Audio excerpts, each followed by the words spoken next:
श्री गोवर्धन पर्वत भी बोले श्री राधा राधा।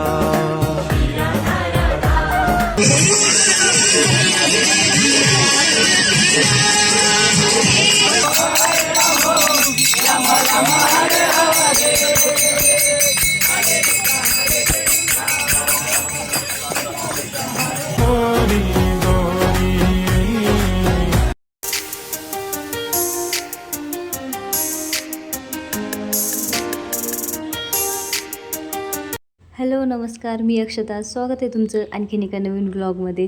तर अधिक मास सुरू झालेला आहे आणि आम्ही निघालेले आहेत आज परिक्रमा कराय. दुपारी खूप ऊन आहे, त्यामुळं आज संध्याकाळचा टायमिंग आहे. संध्याकाळचे 6 वाजलेले आहेत आणि आम्ही निघालो परिक्रमा कराय. इथं मथुरामध्ये पण खूप ऊन आहे, खूप गरमी जास्त आहे. त्यामुळं सकाळी नाही, आम्ही संध्याकाळी परिक्रमा करायला निघालो आहे. आणि झालं असं बघा, मला वाटलं होतं वृंदावनची परिक्रमा करायला आम्ही निघालेलो आहेत. कारण वृंदावनची परिक्रमा एक फक्त 12 किलोमीटर आहे, 3 ते 4 तासामध्ये परिक्रमा होऊन जाते. पण रिक्षामध्ये बसायचं एक 10 मिनटं अगोदर मला कळालं की आम्ही वृंदावनची नाही, गोवर्धनची परिक्रमा करायला जायलो. गोवर्धनची परिक्रमा काही जोक नाही, 21 किलोमीटर पायी चालत परिक्रमा करायची आहे. गोवर्धनची पण परिक्रमा केलेली चांगलीच आहे बरं, पण मला खूप टेन्शन आलं होतं 21 किलोमीटर माझ्याकडून चालणं होईल का नाही. इथं आम्ही बसलेले आहेत बघा गोवर्धनला जाणाऱ्या बसमध्ये. इथं मथुरामधून गोवर्धन वृंदावन खूप साऱ्या बस आहेत. हे बसमध्ये हे AC बस होती. एकाचं तिकीट आम्हाला 55 रुपये तिकीट बसलेलं आहे. आणि मथुरामधून गोवर्धनला जायला आम्हाला 1 तास लागलेले आहेत. आम्ही 6 वाजता निघालेलो आहेत, 7 वाजता आम्ही पोहोचलेलो आहोत. इथं माझा चेहरा यामुळं पडला आहे की मला हेच टेन्शन होतं माझ्याच्याने चालणं होईल का नाही. कारण मी थोडा वेळ जरी मार्केटमध्ये जाऊन आले तर घरी आल्याला पटकन झोपे जाते. आणि मी तर आता परिक्रमा करायला निघालेली आहे, पण माझ्याकडून 21 किलोमीटर परिक्रमा करणं होईल का नाही याच गोष्टीचं मला टेन्शन खूप जास्त आलेलं होतं बरं. आणि टेन्शन या पण गोष्टीचं आलं होतं, पहिल्यांदाच रात्री परिक्रमा करतो आहे, तिकडं कुणी असेल नाही, किती टाईम लागेल हे पण माहीत नव्हतं. चला फायनली आम्ही पोहोचलेलो आहोत गोवर्धनमध्ये. बस स्टँडपासून उतरल्यास थोड्या अंतरावर पुढे चालत आल्यानंतर पहिल्यांदा आम्ही आमचे चप्पल जमा केले. इथून थोडंसंच पुढे गेल्याच्यानंतर आहे दानघाटी मंदिर. प्रत्येकजण तिथूनच परिक्रमा सुरू करतात. माझं खूप सौभाग्य आहे जे अधिक महिन्यामध्ये गोवर्धन परिक्रमा होती आहे माझ्याकडून. काहीतरी पुण्य असावं माझं जी माझ्याकडून गोवर्धन परिक्रमा होती. खूप लोकांची इच्छा असते एकदा तरी गोवर्धन वृंदावन परिक्रमा करण्याची, तशीच माझी पण इच्छा होती बरं. 1-1.5 वर्ष झालं आम्ही मथुरामध्ये राहतो आहे, एकदा तरी गोवर्धन वृंदावन परिक्रमा करावी, पण हिंमतच होत नव्हती बरं. 21 किलोमीटर चालणं होईल नाही. चला आज आलोच आहोत, म्हणजे आज योग आलेला आहे. चला तुम्ही पण आमच्यासोबत व्हिडिओच्या माध्यमातून परिक्रमा करा. हे बघा इथं आम्ही आलेलो आहे दानघाटी मंदिरापाशी. इथं देवाला वाहण्यासाठी दूध, फुलं. इथं दानघाटी मंदिरामध्ये ना देवाला तुळशीचं पान, मुरमुरे, दूध, फुलं असं वाहतात. त्यामुळं आम्ही पण देवाला वाहण्यासाठी घेतलेलं आहे. चला सुरुवात करूया गिरिराजीच्या पावन दर्शनाने. हे आहे दानघाटी मंदिर. इथं आपल्या परिक्रमाची हजेरी लावायची आहे. अधिक मास असल्यामुळं आणि संध्याकाळ पण असल्यामुळं मंदिरापाशी खूप जास्त गर्दी आहे. रोडला चिटकूनच मंदिर आहे, त्यामुळं माणसांची आणि वाहनांची पण खूप गर्दी आहे. आणि हे बघा मंदिरामध्ये पण खूप गर्दी आहे.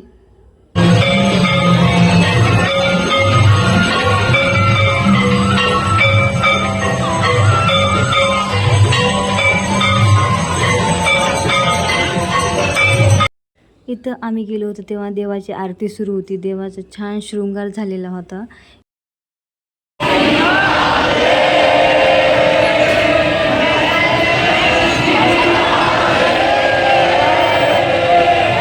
ही बघा किती गर्दी आहे. इथे ना काही बायका दिवे लावत होत्या, काही 11, 21, कोणी तर 365 दिवसाचे म्हणजे पूर्ण 1 वर्षाचे दिवे लावून जात होतं अधिक मास असल्यामुळं.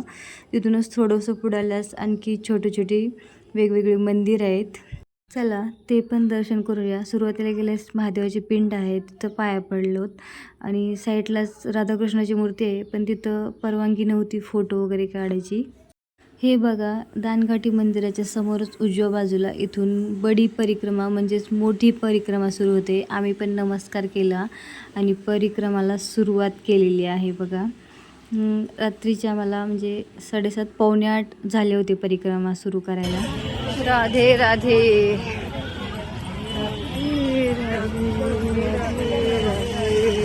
इथं बघा, हे साईडला दिवे होते ठेवलेले आणि त्या साईडला परिक्रमाच्या रस्त्यामध्येच शनिदेवाची मूर्ती पण होती. मग आज ना शनिवार पण होता, म्हटलं चला दिवा घेऊन देवाला तेल पण वाहूया आणि देवाचं दर्शन घेऊन मग पुढे परिक्रमा करायला सुरुवात करूया. हे बघा, इथं बायका पण शनिदेवाची पूजा करत होत्या.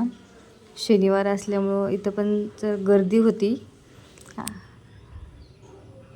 इथं बघा, जे सोबतच्या ताई आहेत, पहिल्यांदा त्यांनी शनिदेवाची पूजा केली. त्यांचं झाल्यानंतर मी पण लगेच शनिदेवाची पूजा केली. म्हणलं शनिवार आहे आणि साईडलाच शनिदेवाची मूर्ती पण होती. म्हणलं अगोदर शनिदेवाला नमस्कार करू आणि मग प्रदक्षिणा करायला सुरू करू. त्यामुळं मी पण शनिदेवाला तेल वाहिलं, दिवा वगैरे लावला आणि एक प्रदक्षिणा घालून पुढं आम्ही परिक्रमा सुरू केलेली आहे. इथं आल्यावर बघा, परिक्रमा करायला रात्रीची गर्दी बघून जी येण्या अगोदर माझ्या मनात जी थोडी भीती, थोडं टेन्शन जे होतं ना, ते पूर्णपणे गायब झालेलं आहे. कारण रात्रीची परिक्रमा कराय पण ते पण पायी परिक्रमा कराय पण तेवढीच गर्दी होती आणि जे काही लोक रिक्षाने परिक्रमा करत होते ना, ती पण एवढीच गर्दी होती रिक्षाने पण. इथे एक साईडला हनुमानाची मोठी मूर्ती आहे. हे बघा गर्दी, खूप उत्साहात पूर्ण रोड भरून लोक चालत आहेत.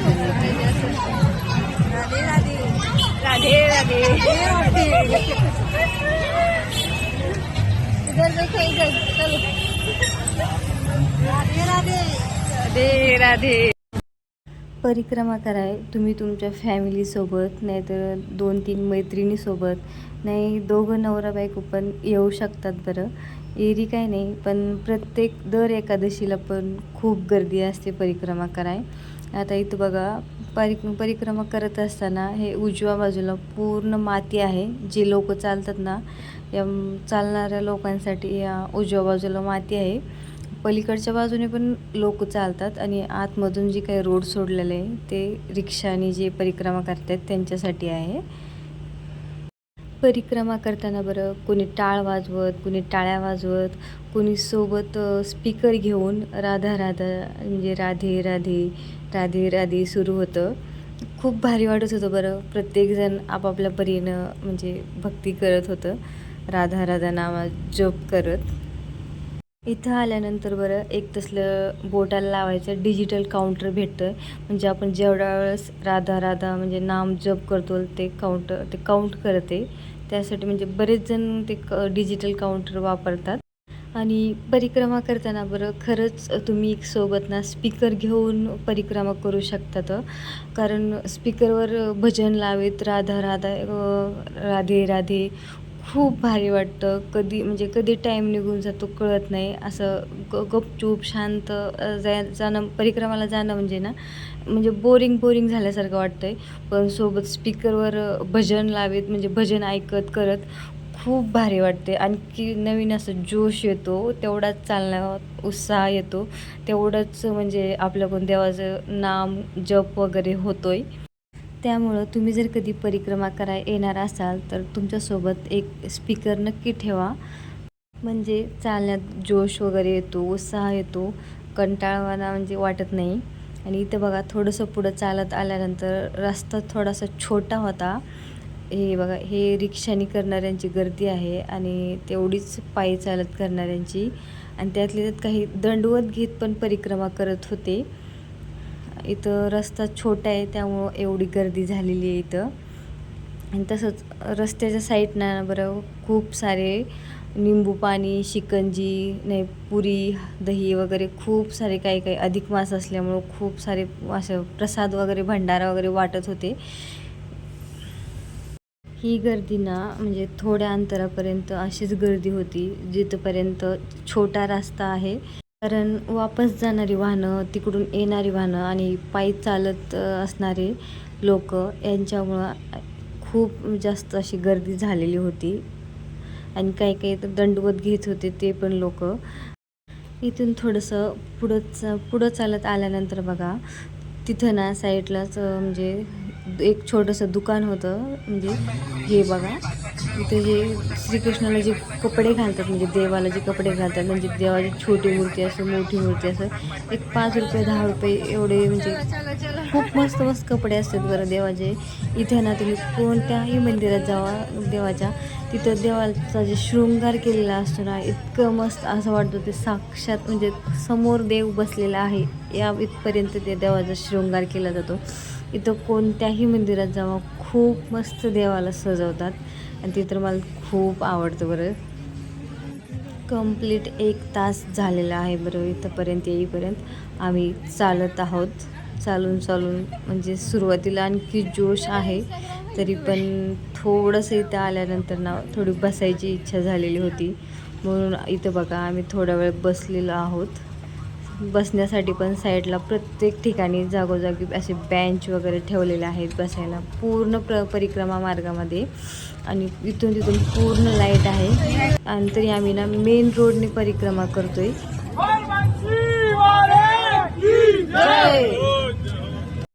इथं बघा परिक्रमा करत असताना आम्ही निंबू पाणी घेतलेलं आहे. जे काही भक्तगण वाटत होते त्यांच्याकडून एक निंबू पाणी आणि एक जलजिरा म्हणून आहे ते घेतलेलं आहे. आणि इथं बघा समोर जी दिसते ती आहे राजस्थानची बॉर्डर. इथून राजस्थान सुरू होते आणि इथूनच आणखी 1 किलोमीटर आहे पूचरी की लोटा म्हणजे मंदिर आहे देवाचं पूचरी की लोटा. आणि इथं साईडला बघा इथं पण एक देवाची जी मूर्ती आहे ना अशा सेम 3-4 ठिकाणी अशाच आणखी एक देवाच्या मूर्त्या आहेत. इथं पाया पडून समोर गेले की लगेच आहे राजस्थान बॉर्डर म्हणजे जिथून सुरुवात होते तिथं सुरुवातीलाच दुर्गा माताचं मंदिर आहे हे बघा.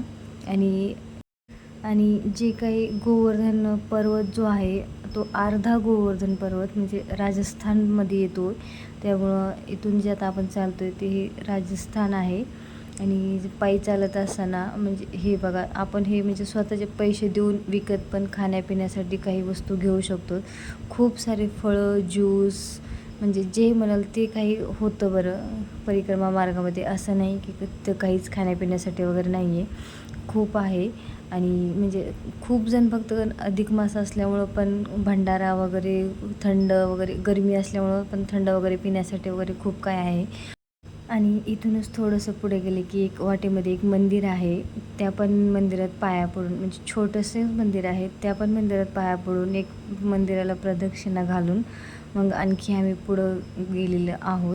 इथपर्यंत आमचं एक 5 ते 6 किलोमीटर अंतर पायी चालत झालं होतं. या मंदिराला प्रदक्षिणा घालून तसंच थोडंसं पायी चालत थोडंसं पुढं आल्यानंतर एक 2 मिनटाच्या अंतरावरच आहे पूचरी की लोटा मंदिर. हे जे मंदिर आहे ना पूचरी की लोटा या मंदिराची पण एक स्टोरी आहे बरं म्हणजे कहाणी आहे. त्याला आपण आधी दर्शन करूया. सुरुवातीलाच गेल्यानंतर ना एक मंदिर आहे छोटंसंच म्हणजे उजव्या बाजूला बघा हे आहे बघा बाबा विश्वनाथाचं मंदिर. जास्त गर्दी असल्यामुळं मी काही जास्त डिटेलमध्ये काही शूट घेतला नाही. हे आहे बघा पूचरी की लोटा. हे परिक्रमा मार्गात हे पहिलं मंदिर आहे जे आपल्याला परिक्रमा मार्गामध्ये पडतं. आणि इथं बघा इथं पण बायका काही दिवा लावत होत्या हे. आणि इथं दिवा लावून झाल्यानंतर लगेच साईडला आहे श्री साक्षी गोपालजी महाराज मंदिर. इथं पण बघा देवाचं काही शृंगार जे काही केलेलं आहे ना हे बघा किती छान एकदम मस्त देवाचा शृंगार केलेला आहे. तिथं दर्शन घेऊन आम्ही बाहेर निघालेलो आहोत.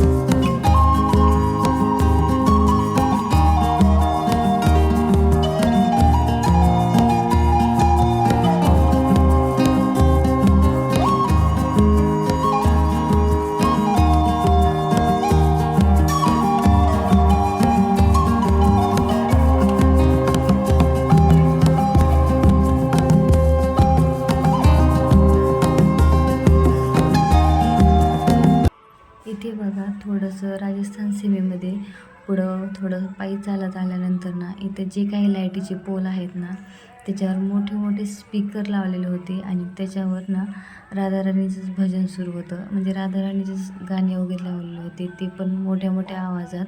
त्यामुळं तर आणखी एकदम भक्तिमय असं वातावरण झाल्यासारखं होतं. आणखी जोश उत्साह तेवढाच होता. पोलवरच नाही, इथून पुढे जे काही छोटे मोठे दुकानं आहेत त्यांच्यापाशी पण खूप मोठ्या मोठ्या आवाजात स्पीकरवर हेच राधाराणी लागे हे खूप मस्त गाणं वाटत होतं बरं आम्हाला. आम्ही पण ते गाणं म्हणत म्हणतच आमची परिक्रमा सुरू होती. तसंच थोडंसं पुढं आल्यानंतर इथं बघा एक 1.5 तास झाल्यानंतर इथं थोडीशी बसायला जागा भेटली. थोडे 5-10 मिनिट बसलो आणि भूक पण लागलेली होती. रात्रीचे 9:30 वाजलेले होते. त्यामुळं इथं आम्ही जेवण करून घेतलेलं आहे आणि जेवण झाल्यानंतर इथून पुढं बाकीची परिक्रमा सुरू केलेली आहे. जेवण करून थोडंसं पुढं चालत आल्यानंतर आहे गिरिराजजी महाराज हे मंदिर.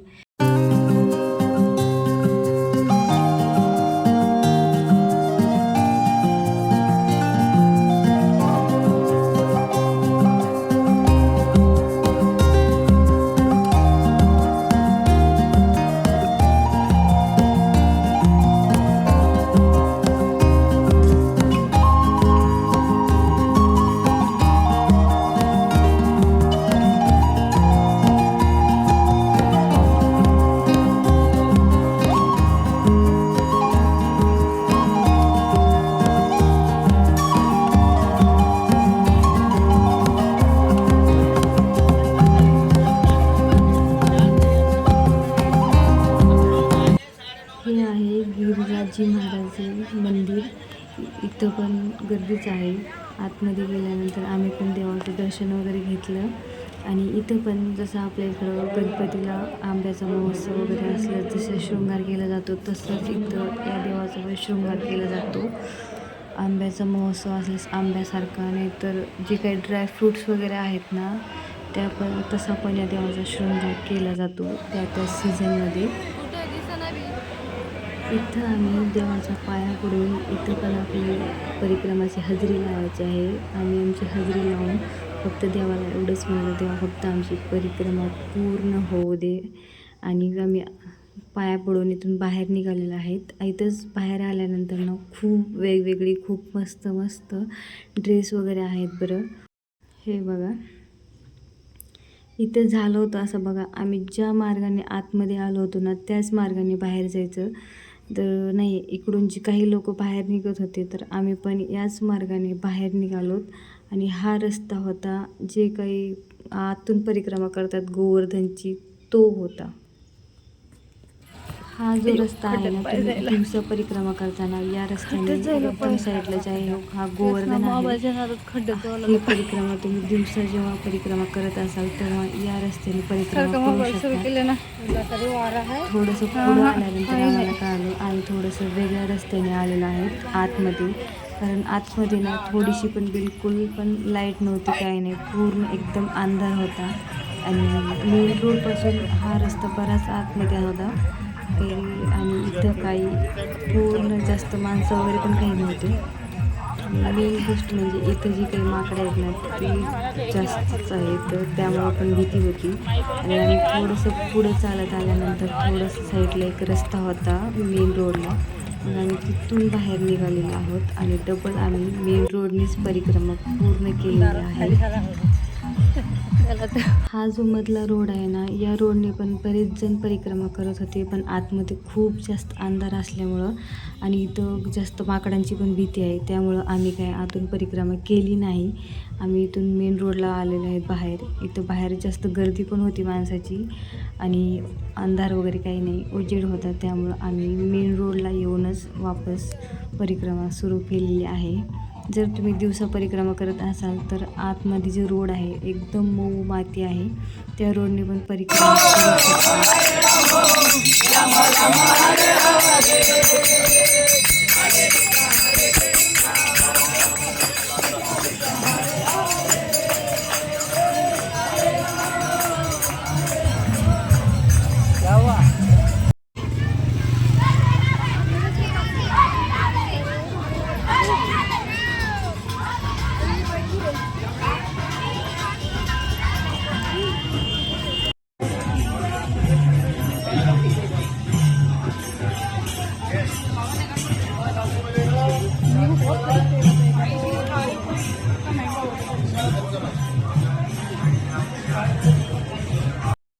इथं बघा आमची मोठी परिक्रमा म्हणजे बडी परिक्रमा जी काय म्हणतात 4 कोसवाली ती पूर्ण झालेली आहे.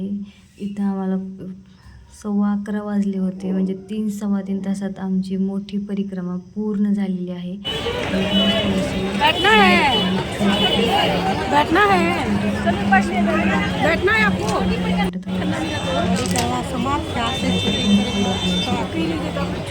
चलिए तो बैठना तो कहीं चेयर है वहाँ बैठे अंदर में और भी बैठने का कंडीशन दिया है अंदर में तो यही बैठे थे हवा लगेगा पूर्ण व्हायला. इथं आम्ही थोडीशी आईस्क्रीम खाल्ली, एक 5-10 मिनिट थोडा आराम केला आणि मग हे बघा हे एकदम समोरच इथून सुरू होते छोटी परिक्रमा. आम्ही पण नमस्कार करून छोटी परिक्रमा सुरू केलेली आहे. आणखी पण 1 तासापर्यंत आणखी पण उत्साह होता, जोश होता.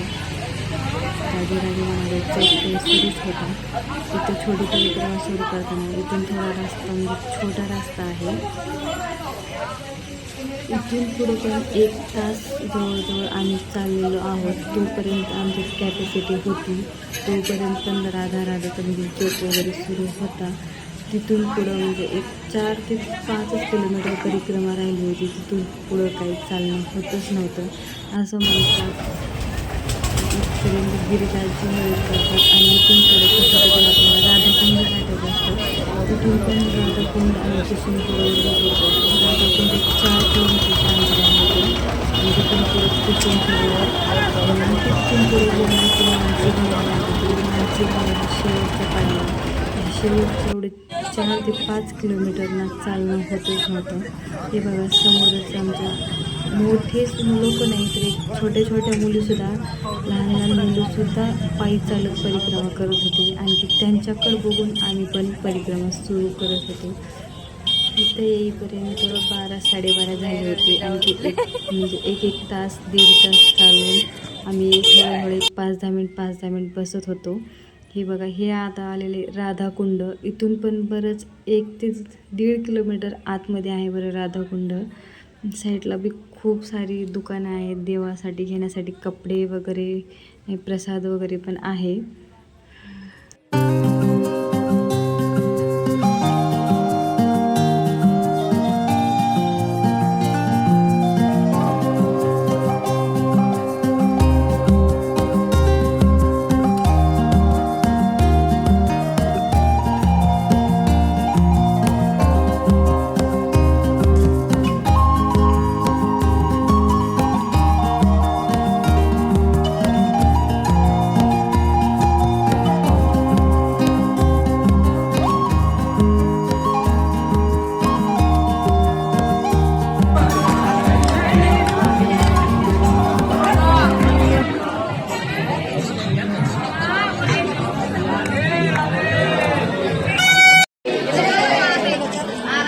इथं आम्ही आलेलो आहोत राधाकुंडापाशी.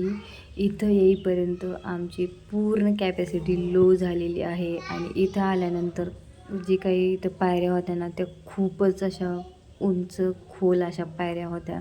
त्यामुळं चढाई उतराय पण खूप परेशानी होत होती बरं. इथं पण सगळे जे काही फूल वगैरे वाहत होते, दिवा लावत होते. आम्ही पण इथं फूल दिवे वगैरे घेतलेले आहेत, ते पण आम्ही वाहिलेलं आहे. इथं बरं पूजा करताना थोडंसं काळजीपूर्वक, कारण हे कुंड पण खूप जास्त खोल आहे. गर्दी असल्यामुळं पाय घसरायची वगैरे खूप शक्यता आहे. इथं म्हणतात याच्यात पाय धुवत नाहीत. आम्ही पण थोडंसं फूल वगैरे वाहिले, दिवा वगैरे लावून मग थोडंसं आम्ही पण इथं बसलेलो आहोत. इथल्या पायऱ्या खूप मोठ्या आहेत. इथंच साईडला आहे ललिता कुंड. पण इथूनच जवळून रस्ता नाही बरं, असं गोल फिरून जावं लागतं. जी काही राधाराणीची मैत्रीण होती ललिता, त्यांच्या पण नावाने कुंड आहेत. म्हणजे परिक्रमा मार्गात खूप सारे कुंड आहेत. राधाकुंड, ललिता कुंड आणि श्यामकुंड. श्यामकुंडला पण आम्ही लांबूनच दर्शन घेतलेलं आहे, आतमध्ये गेलोच नाही कारण चालायची पूर्ण कॅपॅसिटीच राहिली नव्हती. शेवटचे जे काही 3 ते 4 किलोमीटर आहे ती असं वाटत होतं परिक्रमा पूर्णच होणार नाही. असं आता वाटेल तर रिक्षा करावं की काय, इतके पाय म्हणजे कॅपॅसिटी राहिलीच नव्हती चालायची. फक्त एकच विनंती होती देवाला, देवा परिक्रमा पूर्ण होऊ दे. इथून बघा थोडंसंच पुढं चालत आल्यानंतर आता शेवटचा टप्पा आहे ते म्हणजे मानसीगंगा. पण 2 ते 3च किलोमीटर अंतर राहिलं होतं, पण ते शेवटचं जे काय अंतर आहे 2 ते किलोमीटर ते असं वाटत होतं एक 5 ते 10 किलोमीटर आहे. आम्ही खूप वेळ झालं जास्तच चालवतो आहे, तरी पण काय अंतर पूर्ण लवकर पूर्ण होत नव्हतं. हे बघा हे आलेलं आहेत आम्ही शेवटच्या टप्प्यात, म्हणतात मानसीगंगा, म्हणजे जी स्वतः मनापासून इथं गंगा आलेली आहे म्हणून याचं नाव आहे मानसीगंगा. इथं पण बघा खूप गर्दी आहे. हे आमचा शेवटचा टप्पा आहे आणि इथपर्यंत आमची हालत अशी झाली होती. कधी ते म्हणतात ना कासवाची आणि आमची जरी शर्यत लावली असती ना तरी तर 8वं आश्चर्य झालं असतं, कासव जिंकला असता. 21 किलोमीटर चालणं काही जोक नाही. तरी मी ना थोडंसं शूट केलेलं आहे पूर्ण डिटेलमध्ये ना. इथं ना म्हणजे रात्र असल्यामुळं ना बरेच मंदिरं बरेच कुंड असे बंद होती, त्यामुळं 2-4च मंदिरात आम्हाला दर्शन मिळालेलं आहे. तर तुम्ही कधी दिवसा या, दिवसा पण परिक्रमा करत असाल ना त्यावेळेस सगळी मंदिरं आणि सगळी कुंड उघडे असतात, तर त्यामुळे तुम्ही दिवसा पण परिक्रमा करू शकतात गाडीवर. पायी चालत करायचं असेल तर मग रात्री करू शकता. इथं बघा आम्ही येऊन इथं दर्शन वगैरे घेतलेले आहे. इथं पण खूप जास्त गर्दी होती. इथपर्यंत आम्हाला परिक्रमा पूर्ण करायला 3-3:15 वाजलेले आहेत. 3 वाजता बरोबर आम्ही इथं मानसीगंगाला आलेलो आहोत. इथून मला कधी वाटलं नव्हतं मी 21 किलोमीटर पायी चालन, पण ते माझ्याकडून पूर्ण झालं. म्हणजे देवानेच पूर्ण केलं असं म्हणावं लागेल. म्हणजे मलाच ना कधी स्वतःवर विश्वास नव्हता की मी एवढं चालेल म्हणून. अधिक मासामध्ये परिक्रमा पूर्ण होते, ती पण गोवर्धनची 21 किलोमीटर परिक्रमा पूर्ण होते, याचा पण खूप आनंद होता. आणि देवाला हात जोडले, धन्यवाद म्हणलं देवाला परिक्रमा पूर्ण झाल्याबद्दल. पण इथं आम्ही परिक्रमा पूर्ण करून वापस घरी निघालेलो आहोत. वापस जाताना पण आम्हाला म्हणजे 4 वाजलेले आहेत इथून पण बाहेर निघायला. इथून पण मानसीगंगापासून पण दानघाटी मंदिर एक अर्धा किलोमीटर आहे. इथून तुम्हाला वापस घरी जाण्यासाठी बस, रिक्षा सर्व काही आहे. आम्ही इथून बस पकडली आहे आणि इथून आम्हाला घरी यायला सकाळचे 5 वाजलेले आहेत. 5 वाजता आम्ही घरी आलो होतो. चला राधे राधे, भेटू नेक्स्ट व्लॉगमध्ये. Bye, thank you.